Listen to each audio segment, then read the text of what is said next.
Hello student, आपका स्वागत है Nageen best digital learning channel में।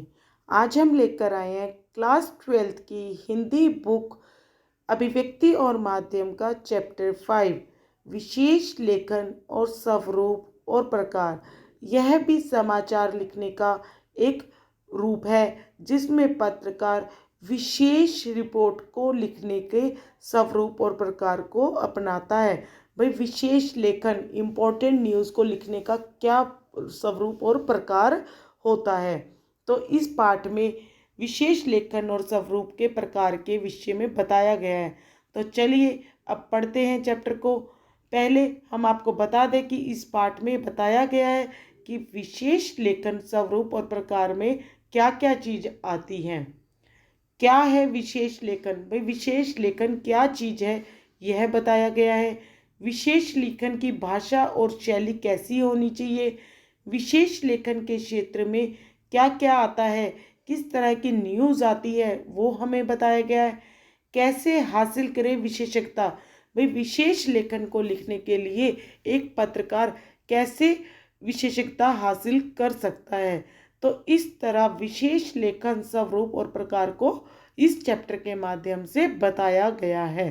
तो एक नज़र में हम पिछले चैप्टर पत्रकारियों के लेखन कार्य और प्रक्रिया को देख लेते हैं। पिछले अध्यायों में हमने जनसंचार के तमाम माध्यमों के अलावा लेखन के विभिन्न प्रकारों की बात की है। भाई, हमने जनसंचार के माध्यमों को भी देखा पिछले चैप्टरों में, जितने भी चैप्टर गए हैं। और उसके बाद हमने समाचार और फीचर लेखन का में फ़र्क को भी समझा। लेकिन मीडिया लेखन के कई और पहलू भी हैं। भाई, हमने हर पहलू को तो धीरे धीरे करके हर चैप्टर में कुछ ना कुछ समझते हुए आ रहे हैं, पर मीडिया लेखन का भी कोई पहलू है। आपने ध्यान दिया होगा कि ज़्यादातर अखबारों में खेल, अर्थ व्यापार, सिनेमा या मनोरंजन के अलग पृष्ठ होते हैं। इनमें छपने वाली खबरें, फीचर या आलेख कुछ अलग तरह से लिखे जाते हैं। इनकी ना सिर्फ शैली अलग होती है बल्कि भाषा भी अलग होती है। एक समाचार पत्र या पत्रिका तभी संपूर्ण लगती है जब उसमें विभिन्न विषयों, क्षेत्रों के बारे में घटने वाली घटनाओं, समस्याओं, मुद्दों के बारे में नियमित रूप से जानकारी दी जाए। इससे समाचार पत्रों में एक विविधता आती है, उनका क्लेवर व्यापक होता है। दरअसल पाठकों की रुचियां बहुत व्यापक होती है और वे साहित्य के से लेकर विज्ञान तक तथा कारोबार से लेकर खेल तक सभी विषयों पर पढ़ना चाहते हैं। भाई, पाठक हर चीज़ को, हर टॉपिक को अच्छे से पढ़ना चाहते हैं। इसके अलावा बहुत सारे पाठक ऐसे भी होते हैं जिनकी विज्ञान या खेल या कारोबार या सिनेमा में गहरी दिलचस्पी। तो भाई, कोई पाठक ऐसे भी होते हैं जिसकी किसी ना किसी एक मेन टॉपिक पे, एक मेन चीज़ पे गहरी दिलचस्पी होती है, वो उसी के बारे में वहाँ पढ़ना चाहता है। वे अपनी दिलचस्पी के इन विषयों के बारे में विस्तार से पढ़ना चाहता है। इसलिए समाचार पत्रों और दूसरे जनसंचार माध्यमों को सामान्य समाचार से अलग हटकर विशेष क्षेत्रों या विषयों के बारे में निरंतर और पर्याप्त जानकारी देनी पड़ती है। तो चलिए चैप्टर के माध्यम से हम देखते हैं कि विशेष क्षेत्रों या विषय से हटकर स्पेशल न्यूज़ क्या होती है, इसकी जानकारी, पर्याप्त जानकारी कैसे होनी चाहिए और किस तरह इसके रूप और प्रकार होते हैं। तो चैप्टर शुरू होता है, क्या है विशेष लेखन। भाई, विशेष लेखन क्या चीज़ होती है। समाचार न्यूज़पेपर के अंदर विशेष न्यूज़ क्या होती है, अब इसके विषय में हम पढ़ेंगे इस पैराग्राफ में। समाचार पत्रों में विशेष लेखन के लिए जगह यहीं से बनती है। भाई, न्यूज़पेपर के अंदर इम्पोर्टेंट न्यूज़ को छापने के लिए जगह यहीं से बनती है। विशेष लेखन यानी किसी खास विषय पर सामान्य लेखन से हटकर किया गया लेखन। भाई, विशेष लेखन क्या है? कोई बहुत ज़्यादा इम्पोर्टेंट न्यूज़ है, उसका सामान्य लेखन, जो नॉर्मल न्यूज़ है उनसे हटकर किया गया लेखन में कैसे उसको प्रेजेंट किया गया है इम्पोर्टेंट न्यूज़ को। अधिकतर समाचार पत्रों और पत्रिकाओं के अलावा टीवी और रेडियो चैनलों में विशेष लेखन के लिए अलग डेस्क होता है। भाई इनके लिए विशेष इम्पोर्टेंट न्यूज़ को बनाने के लिए पत्रकारों के पास एक अलग से डेस्क होता है, अलग से जगह कमरा दिया जाता है उनको। उस विशेष डेस्क पर काम करने वाले पत्रकारों का समूह भी अलग होता है। इम्पोर्टेंट न्यूज़ को छापने वाले पत्रकार, भाई जो इम्पोर्टेंट न्यूज़ की वो करते हैं, स्क्रिप्ट लिखते हैं, वो पत्रकारों का समूह भी अलग होता है। जैसे समाचार पत्रों और अन्य माध्यमों में बिजनेस यानी कारोबार और व्यापार का अलग अलग डेस्क होता है। भाई जैसे समाचार पत्रों और अन्य माध्यमों में, भाई चाहे टीवी हो, इंटरनेट हो, कोई भी माध्यम हो जनसंचार का, उसमें खेल डेस्क और कारोबार व्यापार सभी डेस्क अलग अलग होते हैं। भाई सभी का ब्लॉक कॉलम अलग अलग होता है। इसी तरह खेल की खबरों और फीचर के लिए खेल डेस्क अलग होता है। इन डेस्कों पर काम करने वाले उप संपादकों और संवाददाताओं से अपेक्षा की जाती है कि संबंधित विषय या क्षेत्र में उनकी विशेषज्ञता होगी। असल में खबरें भी कई तरह की होती है, राजनीतिक, आर्थिक, अपराध, खेल, फिल्म, कृषि, कानून, विज्ञान या किसी भी और विषय से जुड़ी हुई। भाई खबरें किसी भी विषय की हो, वो खबर तो है, इम्पोर्टेंट न्यूज़ होनी चाहिए। संवाददाताओं के बीच काम का विभाजन आमतौर पर उनकी दिलचस्पी और ज्ञान को ध्यान में रखते हुए किया जाता है। भाई जो संवाददाता होते हैं, जो पत्रकार होते हैं, उनके बीच में काम का विभाजन कैसे होता है, जिस काम में जिस टॉपिक में उनकी दिलचस्पी होती है तो वो उनके काम का विभाजन होता है। मीडिया की भाषा में इसे बीट कहते हैं। एक संवाददाता की बीट अगर अपराध है तो इसका अर्थ यह है कि उसका कार्यक्षेत्र अपने शहर या क्षेत्र में घटने वाली आपराधिक घटनाओं की रिपोर्टिंग करना है। भाई अगर एक रिपोर्टर की बीट, भाई पकड़ अगर अपराध पे है, अपराध की न्यूज़ इकट्ठी करने पर है, तो वो शहर या क्षेत्र में घटने वाली आपराधिक घटनाओं की रिपोर्टिंग करना है। अखबार की ओर से वह इनकी रिपोर्टिंग के लिए जिम्मेदार व जवाबदेह भी है। भाई अखबार में जब किसी क्राइम की रिपोर्ट छपेगी या कुछ भी होगा, गलत हो चाहे सही हो रिपोर्ट में, तो उसका जिम्मेदार और जवाबदेह वही पत्रकार होगा। इसी तरह अगर उसकी आपकी दिलचस्पी और जानकारी का क्षेत्र खेल है, अगर किसी पत्रकार की दिलचस्पी और जानकारी का क्षेत्र खेल है तो आपको खेल बीट मिल सकती है। अगर आपकी आर्थिक या कारोबार जगत से जुड़ी खबरों में दिलचस्पी और जानकारी है तो आपके हिस्से आर्थिक रिपोर्टिंग की जानकारी जिम्मेदारी आ सकती है। भाई आपकी खेल जगत में वो दिलचस्पी है तो आपको खेल जगत की बीट मिल जाती है। आपकी आर्थिक कारोबार में दिलचस्पी है तो आपको आर्थिक रिपोर्टिंग की जिम्मेदारी मिल जाती है। अगर आपको प्रकृति या पर्यावरण से प्यार है तो इसके बारे में कुछ ज़्यादा जानकारी रखते हैं तो आपको पर्यावरण बीट मिल सकती है। लेकिन विशेष लेखन केवल बीट रिपोर्टिंग नहीं है, वह बीट रिपोर्टिंग से आगे एक तरह की विशेषीकृत रिपोर्टिंग है जिसमें न सिर्फ उस विषय की गहरी जानकारी होनी चाहिए बल्कि उसकी रिपोर्टिंग से संबंधित भाषा और शैली पर भी आपका पूरा अधिकार होना चाहिए। भाई आपका उस रिपोर्टिंग जिसमें आप परफेक्ट हो, जिस बीट में आप परफेक्ट हो, रिपोर्टिंग कर सकते हो, उस विषय की गहरी जानकारी तो होनी ही चाहिए, बल्कि उसकी रिपोर्टिंग से संबंधित, भाई उस बीट से संबंधित भाषा और शैली का भी ज्ञान आपको होना चाहिए। सामान्य बीट रिपोर्टिंग के लिए एक पत्रकार को काफ़ी तैयारी करनी पड़ती है। भाई सामान्य बीट रिपोर्टिंग, सामान्य जो बीट होती है, सामान्य न्यूज़ होती है ना, उसकी रिपोर्टिंग के लिए भी पत्रकार को एक काफ़ी तैयारी करनी पड़ती है।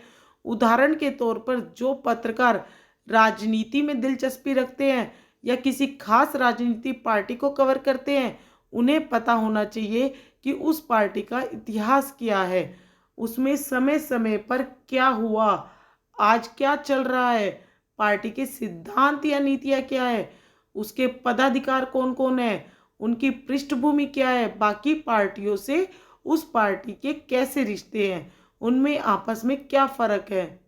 भाई उसे जो सामान्य बीट राजनीति के क्षेत्र में अपनी जानकारी को जानता है, उस क्षेत्र को बीट कर रहा है, रिपोर्ट कर रहा है, तो उसे राजनीति के इतिहास के बारे में पता होना चाहिए कि पार्टी का सिद्धांत और नीतियाँ क्या है, उनकी पृष्ठभूमि क्या है।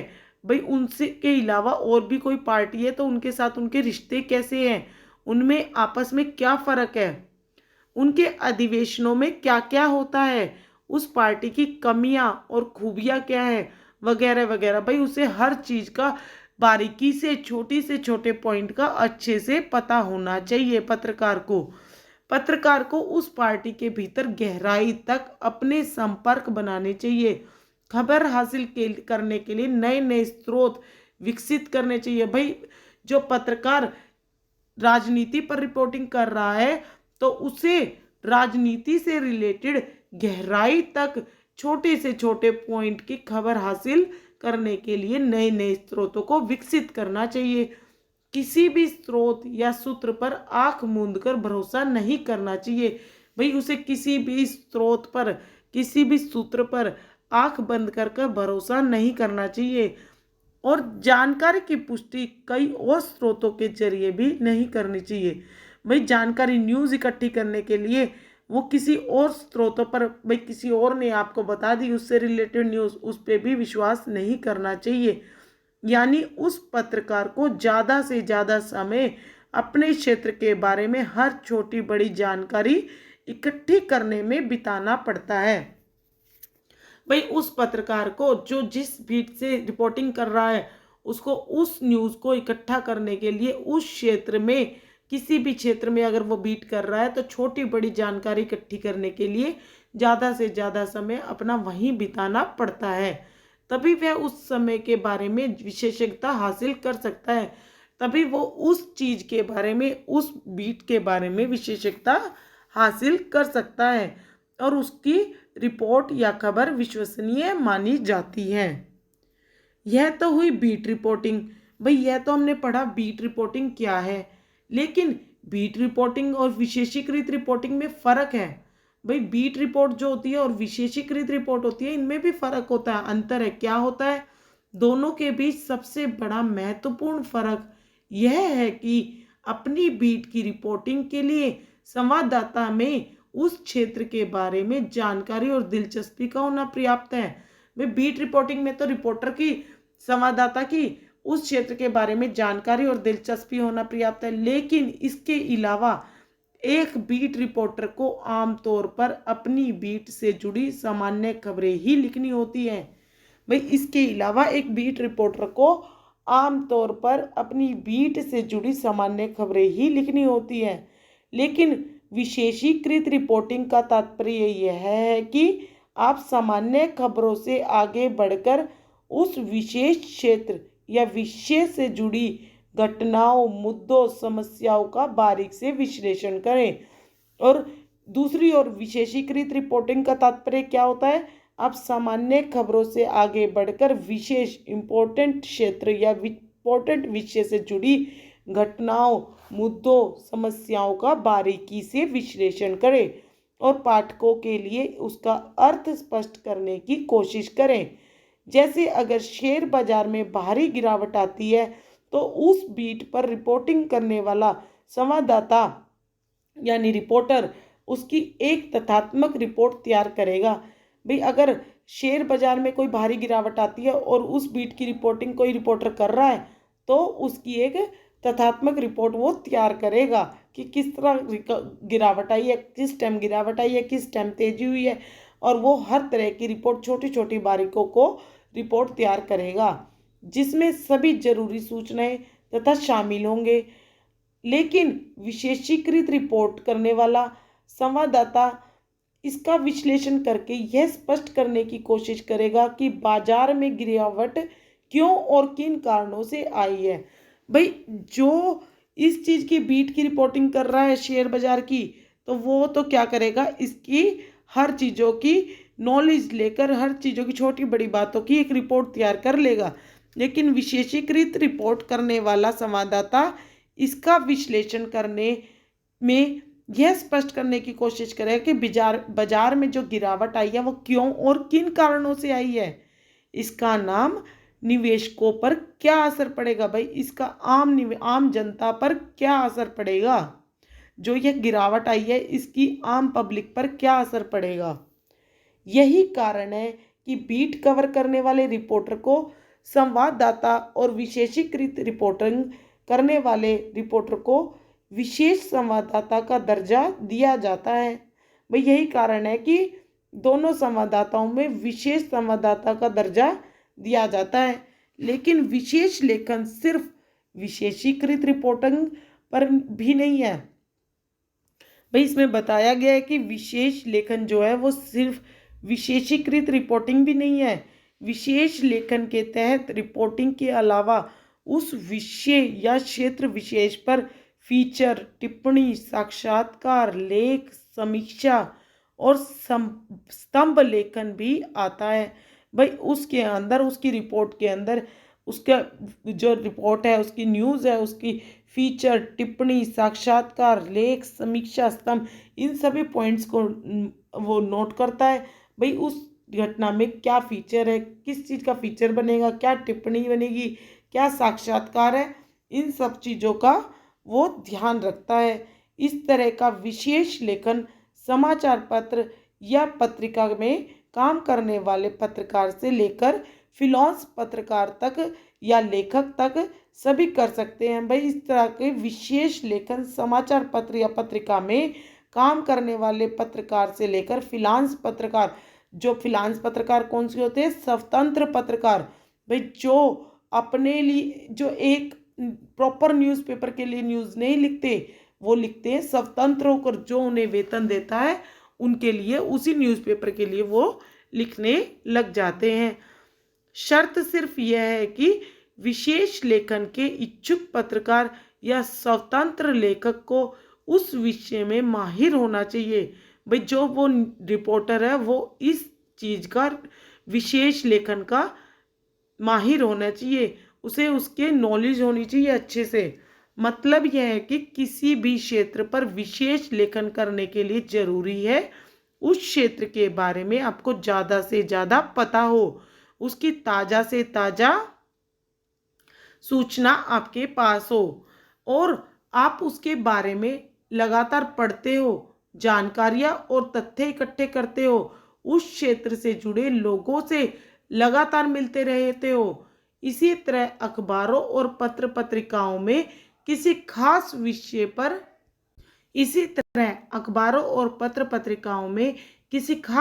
पर लेख या स्तंभ लिखने वाले कई बार पेशेवर पत्रकार न होकर उस विषय के जानकार या विशेषज्ञ होते हैं, जैसे रक्षा, विज्ञान, विदेश नीति, कृषि या ऐसे ही किसी क्षेत्र में कई वर्षों से काम कर रहा कोई प्रोफेशनल इसके बारे में बेहतर तरीके से लिख सकता है। भाई इसमें बताया कि अखबारों और पत्र पत्रिकाओं में किसी खास विषय का लेख और स्तंभ लिखने वाले कई बार पेशेवर पत्रकार ना होकर, भाई उससे जिस चीज़ का ज्ञान सबसे ज़्यादा है वो ना होकर उस विषय के जानकार या विशेषज्ञ, भाई कहते हैं ना कि ये इस चैप्टर का, भाई इस चीज़ का, इस सब्जेक्ट का ज्ञान इसमें बहुत ज़्यादा है, वो विशेषज्ञ हो जाता है। जो पीएचडी करता है वो विशेषज्ञ हो जाता है। जैसे रक्षा, विज्ञान, विदेश नीति, कृषि या ऐसे ही किसी क्षेत्र में कई वर्षों से काम कर रहे प्रोफेशनल इसके बारे में बेहतर तरीके से लिख सकते हैं, क्योंकि उसके पास इस क्षेत्र का वर्षों का अनुभव होता है, वो इसकी बारीकियों को समझता है। भाई वो इस चीज़ की बारीकियों को समझता है कि हमें रिपोर्ट तैयार करने के लिए, विशेष रिपोर्ट तैयार करने के लिए क्या क्या चीज़ों का होना जरूरी है। उसके पास विश्लेषण करने की क्षमता होती है। हो सकता है कि उसके लिखने की शैली सामान्य पत्रकारों की तरह ना हो, लेकिन जानकारी और अंतर्दृष्टि के मामले में उसका लेखन पाठकों के लिए फायदेमंद होता है। भाई उसकी जानकारी सामान्य पत्रकारों की जानकारी से ज़्यादा होती है, उसका तजुर्बा ज़्यादा होता है, उसकी जो जानकारी और अंतर्दृष्टि होती है वो उसका लेखन पाठकों के लिए फायदेमंद होता है। उदाहरण के तौर पर हम खेलों में हर्ष भोगले, जसदेव सिंह और नरोत्तम पुरी का नाम ले सकते हैं। वे पिछले 40 सालों से हॉकी से लेकर क्रिकेट तक और ओलंपिक से लेकर एशियाई खेलों तक की कमेंट्री करते रहे हैं। जाहिर है भाई, जो हर्ष भोगले, जयदेव सिंह और नरोत्तम पुरी है वो 40 सालों से हॉकी, कई खेलों में क्रिकेट, हॉकी आदि ओलंपिक खेलों में, एशियाई खेलों में कमेंट्री। जाहिर है कि खेल के बारे में उनकी जितनी जानकारी है उतनी आमतौर पर किसी के पास नहीं होती। उन्हें खेल विशेषज्ञ माना जाता है। भाई, उन लोगों को खेलों का विशेषज्ञ माना जाता है। जितनी जानकारी उनके पास है ना, किसी और के पास नहीं होगी, क्योंकि वो 40 सालों से इन चीज में कमेंट्री कर रहे हैं। वे खेलों की तकनीकी बारीकियां समझते हैं। क्रिकेट का कोई भी रिकॉर्ड उनकी जुबान पर होता है। भाई, कोई भी रिकॉर्ड जो है वो उनकी जुबान पर होगा क्रिकेट का। ऐसे में खेलों पर लिखे उनके लेखों को आम पाठक बहुत रुचि से पढ़ते हैं। इसी तरह रक्षा, विज्ञान, विदेशी नीति, राष्ट्रीय सुरक्षा, स्वास्थ्य, शिक्षा और पर्यावरण जैसे विषयों पर लिखने वाले विशेषज्ञों और प्रोफेशनल्स के स्तंभ या लेख टिप्पणियां समाचार पत्रों में प्रमुखता से प्रकाशित होती है। तो इस तरह हमने पढ़ा कि किस तरह एक वो जो है विशेष लेखन क्या है, इसमें बीट क्या होता है और इसमें फिलॉन्स क्या करता है। हर पत्रकार का अपनी अपनी भाषा शैली और हर चीज़ को, इसकी निपुणता किस चीज़ में है, हर चीज़ को हमने इसके अंदर पढ़ा है। अब नेक्स्ट पैराग्राफ आता है, विशेष लेखन की भाषा और शैली। सामान्य लेखन का यह सर्वमान्य नियम विशेष लेखन पर भी लागू होता है। भाई, सामान्य लेखन हो या विशेष लेखन हो, सब पर यह लागू होता है कि वे सरल और समझ में आने वाली हो, कि उनकी भाषा, जो लेखन की प्रक्रिया है वो सरल और समझ में आने वाली हो। दरअसल विशेष लेखन का संबंध जिन विषयों और क्षेत्रों से है उनमें से अधिकांश तकनीकी रूप से जटिल क्षेत्र हैं। भाई, जिन इनका विशेष लेखनों का संबंध जिन क्षेत्रों से है उनमें से अधिकांश तकनीकी रूप से जटिल क्षेत्र हैं। उनमें जुड़ी घटनाओं और मुद्दों को समझना आम पाठकों के लिए कठिन होता है। भाई, उनमें जुड़ी जो घटनाएं, सब मुद्दे होते हैं, उनको आम पाठक समझ नहीं सकते अगर वो सरल और सहज भाषा में नहीं होगी तो। इसलिए इन क्षेत्रों में विशेष लेखन की जरूरत पड़ती है। भाई, इन क्षेत्रों में रिपोर्ट तैयार करने में विशेष लेखन की विशेष भाषा शैली, सरल सहज की जरूरत पड़ती है, जिससे पाठकों को समझने में मुश्किल ना हो। विशेष लेखन की भाषा और शैली कई मामलों में सामान्य लेखन से अलग है।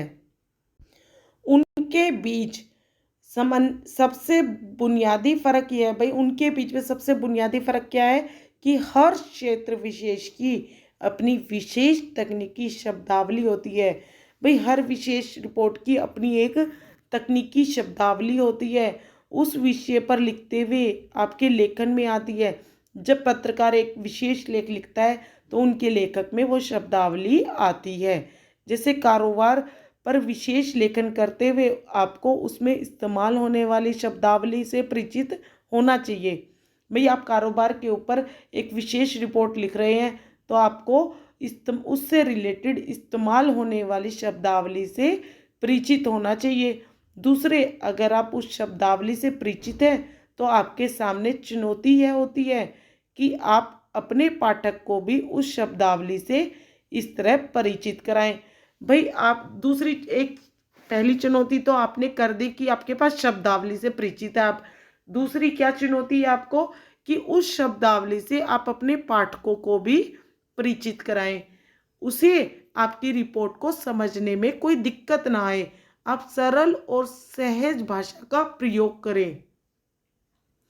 मिसाल के तौर पर कारोबार और व्यापार से जुड़ी खबरों में आप अक्सर तेजड़िए, मंदड़िए, बिकन वाली और ब्याज दर, मुद्रास्फीति, व्यापार घाटा, राजकोषीय घाटा, राजस्व घाटा, वार्षिक योजना, विदेशी संस्थागत निवेशक, एफडीआई, आवक, निवेश, आयात निर्यात जैसे शब्द पढ़ते होंगे। इसी तरह सोने में भारी उछाल, चांदी लुढ़की या आवक बढ़ने से लाल मिर्च की कड़वाहट घटी, या शेयर बाजार ने पिछले सारे रिकॉर्ड तोड़े, सेंसेक्स आसमान पर आदि शीर्षक भी आपकी निगाहों से गुजरे होंगे। भाई इस तरह के सभी जो शीर्षक है आपकी निगाहों से गुजरे होंगे। आपने देखा होगा कि उनके ऊपर कैसे लोग, पाठक जो है आसानी से पढ़ लेते हैं। पर्यावरण और मौसम से जुड़ी खबरों के लिए उससे जुड़े खास शब्द, मसलन पश्चिमी हवाएं, आर्द्रता, टॉक्सिक, कचरा, ग्लोबल वार्मिंग, तूफान का केंद्र या रुख आदि शब्दों की भी और भी आपका ध्यान गया होगा। भाई हर टॉपिक का, हर शब्दावली का जो आपने लिया है विशेष रिपोर्ट लिखने के लिए, किसके ऊपर आप लिख रहे हो उसकी शब्दावली से रिलेटेड शब्द आपको लेने पड़ते हैं।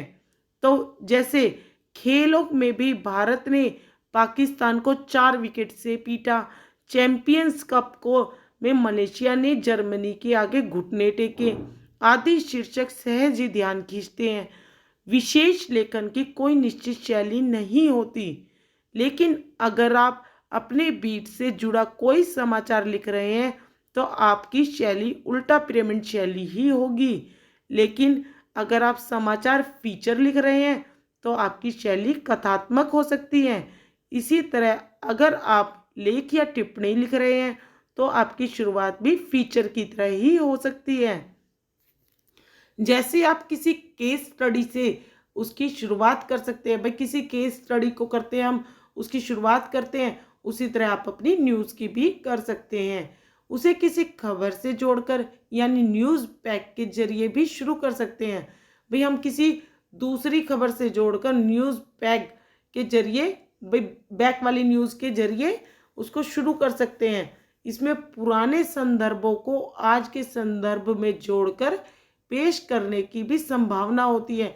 भाई इस विशेष न्यूज़ में पुराने संदर्भ होते, पुरानी न्यूज़ के जो संदर्भ होते हैं उनको नए संदर्भों के साथ जोड़कर पेश करने की भी संभावना होती है। चाहे आप शैली कोई भी अपनाएं, भाई आप लिखते टाइम शैली कोई भी अपनाएं उसका, लेकिन उसकी मूल बात यह है कि किसी खास विषय पर लिखा गया आपका आलेख सामान्य लेख से अलग होना चाहिए। भाई कोई उसका टॉपिक एक अलग से इम्पोर्टेंट टॉपिक होना चाहिए और सामान्य लेख से अलग होना चाहिए। ये नहीं कि आपका विशेष लेख का टॉपिक और सामान्य लेख का टॉपिक एक ही हो। एक बात और याद रखनी चाहिए, भाई ये तो आपको याद रखना ही पड़ेगा टॉपिक का, और साथ में एक बात और याद करनी पड़ेगी, क्या कि विशेष लेखन को सभी पाठक नहीं पढ़ते। जो इम्पोर्टेंट न्यूज़ होती है उसको सभी पाठक नहीं पढ़ते हैं। एक हद तक उनका पाठक वर्ग अलग भी होता है। जैसे समाचार पत्र में कारोबार और व्यापार का पन्ना कम पाठक पढ़ते हैं, लेकिन जो पाठक पढ़ते हैं उनकी अपेक्षा सामान्य पाठकों की तुलना में अधिक होती है। भाई कारोबार और व्यापार का पन्ना कम पाठक पढ़ते हैं। जो पन्ना जिस चीज़ से, जिस आदमी को, जिस पाठक को अच्छा लगता है, जिस फील्ड से वो रिलेटेड है, वो उसी को ज़्यादा पढ़ता है। लेकिन जो पाठक उसको पढ़ता है उसकी अपेक्षा सामान्य पाठकों की तुलना में अधिक होती है, चूँकि वे उस विशेष क्षेत्र से जुड़े होते हैं। भाई व्यापार और कारोबार वाला व्यक्ति, बिजनेसमैन, उसको ज़्यादा पढ़ेगा। शेयर बाजार का व्यक्ति शेयर बाजार करने वाला पढ़ेगा। सेंसेक्स को सुनार पढ़ेगा। तो इस तरह उनकी रुचि उस कारोबार में ज़्यादा होती है, इसलिए उनकी अपेक्षा यह होती है कि उन्हें उस विषय या क्षेत्रों के बारे में ज़्यादा विस्तार और गहराई से बताया जाए। उनको यह होता है कि इस न्यूज़पेपर के जरिए हमें उस विषय से जिसका वो कारोबार कर रहे हैं उसके बारे में हमें ज़्यादा से ज़्यादा नॉलेज, गहराई में पता चले। नेक्स्ट है विशेष लेखन के क्षेत्र। भाई विशेष लेखन के कौन कौन से क्षेत्र हो सकते हैं? अर्थ, व्यापार, खेल, विज्ञान प्रौद्योगिकी, कृषि, विदेश, रक्षा, पर्यावरण, शिक्षा, स्वास्थ्य, फिल्म मनोरंजन, अपराध, सामाजिक मुद्दे और कानून आदि। ये सब क्या होंगे, विशेष लेखन के क्षेत्र हो सकते हैं। भाई इनके ऊपर हम कोई भी विशेष लेखन कर सकते हैं। विशेष लेखन के कई क्षेत्र हैं। आम तौर पर रोजमर्रा की रिपोर्टिंग और भीड़ को छोड़कर वैसे सभी क्षेत्र विशेष लेखन के दायरे में आते हैं। भाई रोजमर्रा की जो रिपोर्टिंग होती है उसको छोड़कर सभी क्षेत्र विशेष लेखन के दायरे में आते हैं, जिनमें अलग से विशेषज्ञता की जरूरत होती है। लेकिन समाचार पत्रों और दूसरे माध्यमों में खेल, कारोबार, सिनेमा, मनोरंजन, फैशन, स्वास्थ्य, विज्ञान, पर्यावरण, शिक्षा, जीवन शैली और रहन सहन जैसे विषयों को आजकल विशेष लेखन के लिहाज से ज़्यादा महत्व मिल रहा है। भाई ये जो दूसरे माध्यम में, भाई सामान्य न्यूज़ के अलावा दूसरे माध्यम है जो खेल, सिनेमा, मनोरंजन, पर्यावरण आदि कई माध्यम ऐसे हैं जिसमें ज़्यादा महत्व मिल रहा है विशेष लेखन का। इसके अलावा रक्षा, विदेश नीति, राष्ट्रीय सुरक्षा और विविध जैसे क्षेत्रों में विशेषीकृत रिपोर्टिंग को प्राथमिकता दी जा रही है। भाई हर क्षेत्र में आजकल विशेष रिपोर्ट को, इम्पोर्टेंट रिपोर्ट को प्राथमिकता दी जा रही है। विशेष लेखन के लिए हम जब विशेषज्ञता की बात करते हैं तो उसका तात्पर्य यह नहीं है कि आप उसके अर्थ में विशेषज्ञ हो। भाई जब हम विशेष लेखन की बात करते हैं तो उसका तात्पर्य ये नहीं कि आप उस फील्ड में निपुण हो, ज्ञानी हो, प्रोफेशनल हो।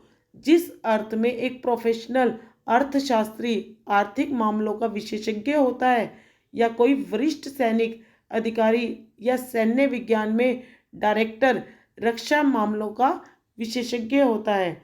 हालांकि हाल के वर्षों में मीडिया में ऐसे विशेषज्ञ पत्रकारों की तादाद बढ़ी है।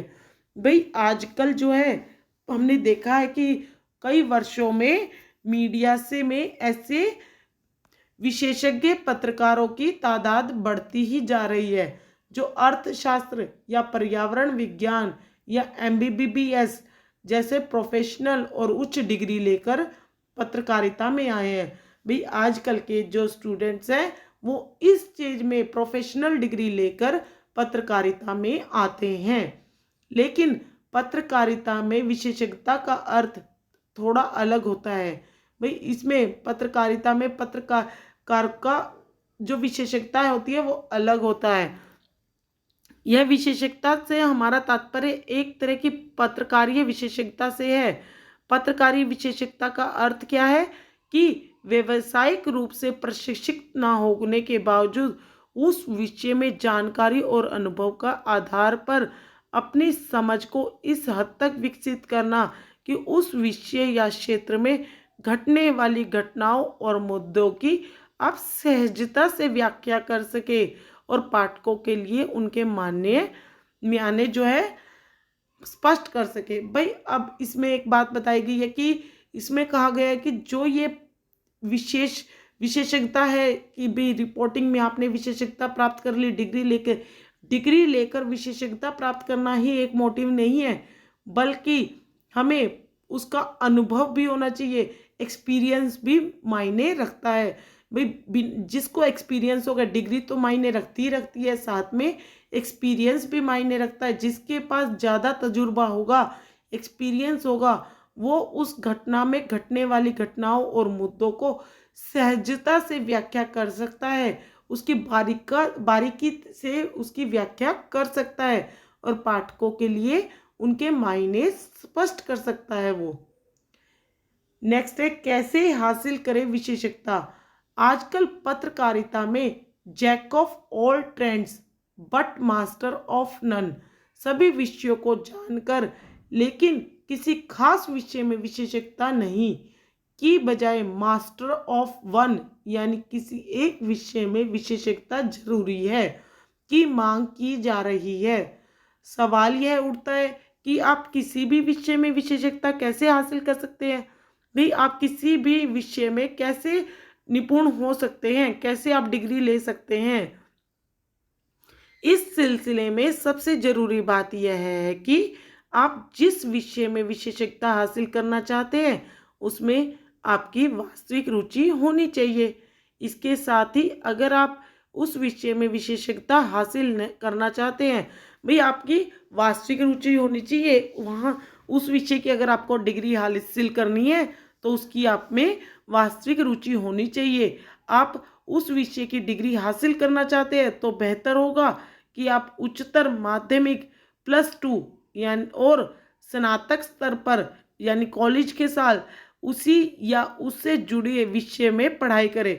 आप +2 तक और +2 के बाद ग्रेजुएशन में उसी से रिलेटेड अपनी पढ़ाई को पूरी करें। इसके अलावा अपनी रुचि के विषय में पत्रकारीय विशेषज्ञता हासिल करने के लिए आपको उन विषयों से संबंधित पुस्तकें खूब पढ़नी चाहिए। भाई आपको जिसमें पत्रकारीय विशेषज्ञता हासिल करनी है, किस चीज़ में आपको विशेषज्ञता हासिल करनी है पत्रकारी में, तो उस विषय से संबंधित आपको किताबों को खूब पढ़ना चाहिए, जिससे आपको ज्ञान हासिल हो सकता है। आप एक रिपोर्ट को अच्छे से बना सकते हैं और पाठकों के लिए उसे ठीक मायने में प्रेजेंट कर सकते हैं। तो विशेष लेखन के क्षेत्र में सक्रिय लोगों के लिए खुद को अपडेट रखना बेहद जरूरी होता है। इसके लिए उस विषय से जुड़ी खबरों और रिपोर्टों की कटिंग करके फाइल बनानी चाहिए। भाई एक पत्रकार को जो विशेषज्ञता हासिल करने के लिए पढ़ रहा है तो उसको क्या करना चाहिए कि खबरों की, इम्पोर्टेंट न्यूज़ की, हर चीज़ को अपडेट रखना चाहिए। अपडेट करते हुए वो उनकी कटिंग कर कर रिपोर्टों की, जो रिपोर्ट्स अच्छी इम्पोर्टेंट है और उनसे जुड़ी, विषय से जुड़ी, जिस विषय में वो डिग्री हासिल कर रहा है, और उससे खबरों और रिपोर्टों की कटिंग कर कर फाइल बना लेनी चाहिए। उस कटिंग को फाइल में संजो कर रखना चाहिए ताकि भविष्य में जब वो रिपोर्टिंग करेगा तो वो उन फाइल में रखे हुए टुकड़ों को देखकर भाई कटिंग के माध्यम से अपनी रिपोर्ट तैयार कर सकता है। साथ ही उस विषय के प्रोफेशनल विशेषज्ञों के लेख और विश्लेषणों की कटिंग भी सहज कर रखनी चाहिए। भाई इसके साथ उन्हें यह तो कटिंग तो रखनी ही चाहिए और बाकी क्या करनी चाहिए, जो उनके प्रोफेसर होते हैं, विशेषज्ञ होते हैं, जो प्रोफेशनल विशेषज्ञ होते हैं, उनके लेख छपते हैं, उनके विश्लेषणों की कटिंग भी सहज कर रखनी चाहिए, संभाल कर रखनी चाहिए। एक तरह से आपको उस विषय में जितनी संभव हो संदर्भ जानकारी जुटाकर रखनी चाहिए। भाई एक तरह से आपके जितनी संभव हो सकती है उस विषय की जानकारी को जुटाकर संजोकर रखें। इसके अलावा उस विषय के शब्दकोश और इंसाइक्लोपीडिया भी आपके पास होनी चाहिए। भाई जिस विषय में आप डिग्री हासिल कर रहे हैं, विशेषज्ञता हासिल कर रहे हैं, उस विषय की आपके पास शब्दकोश होने चाहिए। इतने शब्द होने चाहिए कि आपको पत्रकारिता करते टाइम शब्दों की कमी ना पड़े। उन यानी शब्दों की इंसाइक्लोपीडिया आपके पास होनी चाहिए, जिससे आप एक अच्छे रिपोर्टर बन सकते हैं। यही नहीं, जिस विषय में आप विशेषज्ञता हासिल करना चाहते हैं उससे जुड़े सरकारी और गैर सरकारी संगठनों और संस्थाओं की सूची, उनकी वेबसाइट का पता, टेलीफोन नंबर और उनमें काम करने वाले विशेषज्ञों के नाम और फ़ोन नंबर आपकी डायरी में ज़रूर रखिए।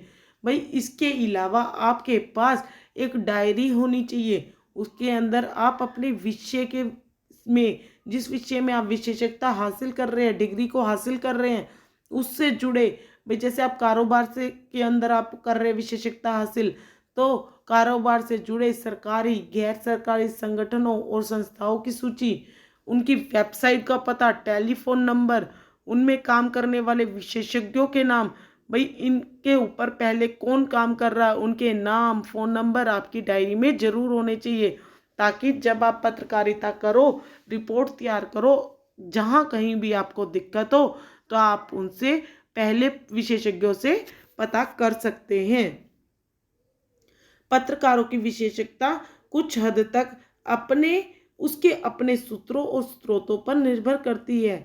जैसे अगर आप आर्थिक विषयों पर विशेषज्ञता हासिल करना चाहते हैं और आपके पास परिचित अर्थशास्त्रियों और बाजार विशेषज्ञों के नाम और फ़ोन नंबर है। भाई आप अर्थशास्त्र में विशेषज्ञता हासिल करना चाहते हैं और आपके पास परिचित अर्थशास्त्रियों के जो पहले अर्थशास्त्री हैं, बाजार के विशेषज्ञ हैं, उनके नाम और फ़ोन नंबर हैं, तो आप उनसे बातचीत करके किसी घटना, फैसले या नीति के विभिन्न पहलुओं को समझ सकते हैं।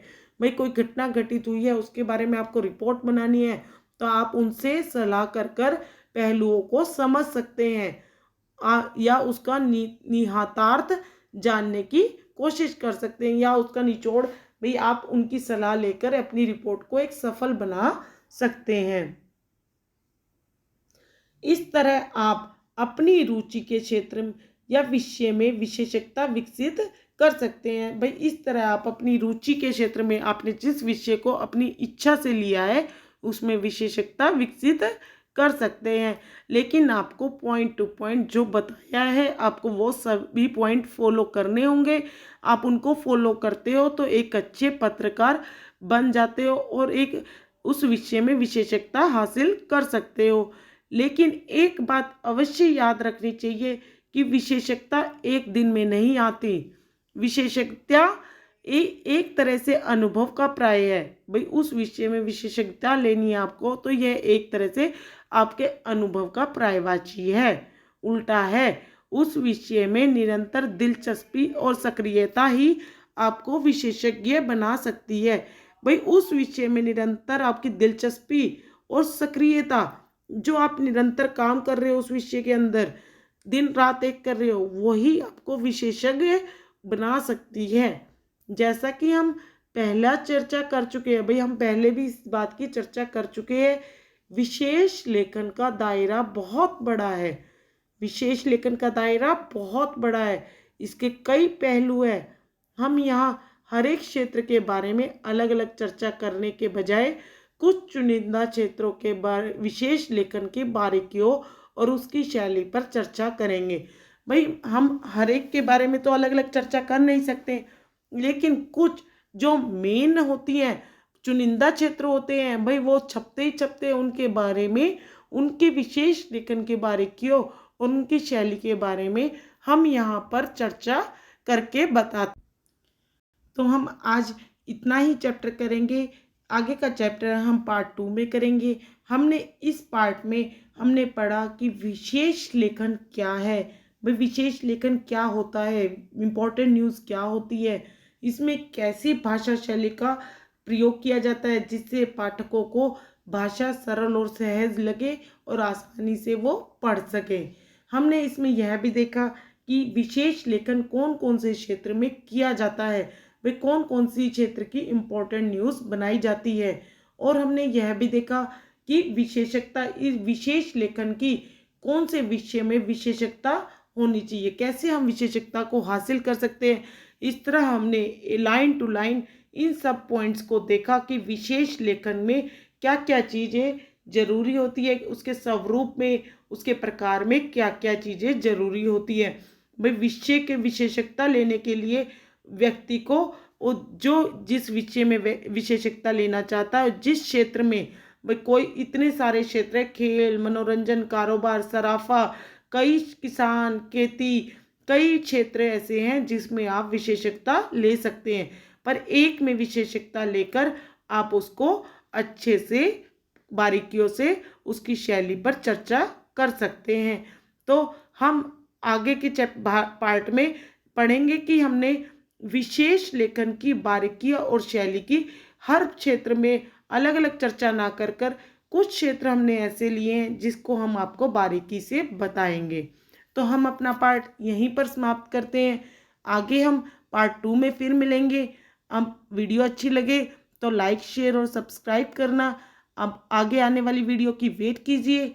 तो तब तक के लिए थैंक यू, धन्यवाद।